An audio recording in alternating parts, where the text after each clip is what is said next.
Reste-t-il quelque chose de ce que nous sommes une fois que le corps qu'on habite a disparu?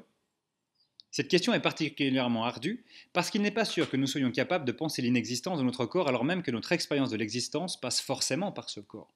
Nous ne pouvons faire que des projections, des idées de ce que pourrait être l'existence après notre mort. Et dans les faits, donc, les enjeux sociaux et éthiques liés au post-mortem, à ce qui se passe après la mort, sont donc en réalité des questions qui concernent notre existence actuelle, celle que l'on vit vous et moi tous les jours avant notre mort. Et au cours de l'histoire, des courants religieux, philosophiques et plus récemment certains aspects de la science ont abordé ces questions. Par exemple, de nombreuses religions utilisent le potentiel d'une vie post-mortem comme argument pour dicter certains comportements moraux. Elles se basent majoritairement sur des corpus de croyances qui vont de la réincarnation dans l'hindouisme au paradis et à l'enfer dans les religions monothéistes et dont l'issue dépend majoritairement de la manière, vertueuse ou non, de mener notre vie.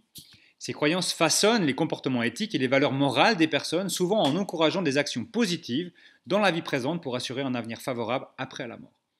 À un niveau plus philosophique, les implications métaphysiques de l'immortalité sont souvent discutées. Y a-t-il persistance ou non de la conscience après la mort? Et si oui, quelle est la nature de cette conscience? En absence de corps, peut-on encore parler d'identité personnelle? Ces discussions aident à mieux comprendre les préoccupations humaines et questionnent la réalité, le principe même de l'existence et de son expérience.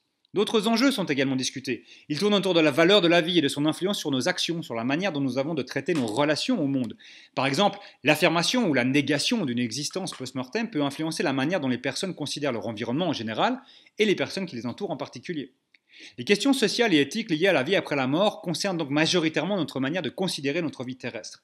Elles englobent un vaste spectre d'exploration possible, tant au niveau religieux, philosophique que scientifique.